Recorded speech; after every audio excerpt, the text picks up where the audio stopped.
সামনে ঈদ কিন্তু চলে এসেছে, আর ঈদের জন্য আমার বেডরুম ডাইনিং কিভাবে সাজালাম এটা নিয়ে থাকছে আজকের ভিডিও। যে কোনো স্পেশাল অকেশনে আমি এই ব্লকের পর্দা চাদর দিয়ে কিন্তু ঘর সাজাতে অনেক বেশি পছন্দ করি। আর ব্লকের কথা আসলে প্রথমেই আসে পাঁচমিশালির কথা। পাঁচমিশালির আসলে কথা আলাদা করে বলার কিছুই নেই। তাদের ফিনিশিং, কাপড় কোয়ালিটি সবকিছুই একদম টপ নচ।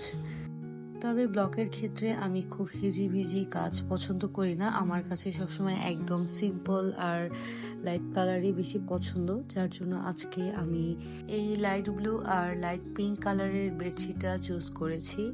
এটার কালারটা জাস্ট আইসোনিং।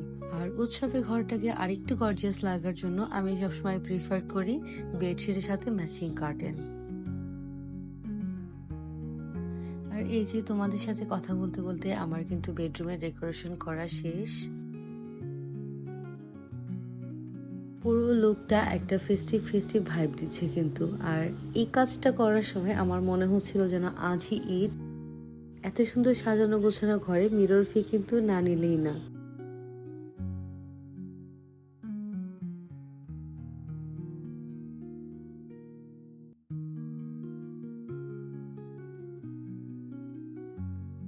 বেডরুমের পাশাপাশি সেম থিমের টেবিল ক্লথ দিয়ে আমি আমার ডাইনিং এরিয়াটাও সাজিয়ে নিব। সিম্পল একটা টেবিলের উপরেও যদি এরকম একটা ক্লথ জড়িয়ে দেওয়া যায়, তার লুকটাই কিন্তু চেঞ্জ হয়ে যাবে। এবার সামান্য কিছু ডেকোরেশনের মাধ্যমে আমি আমার ডাইনিং এর লুকটা একদম কমপ্লিট করে ফেলেছি।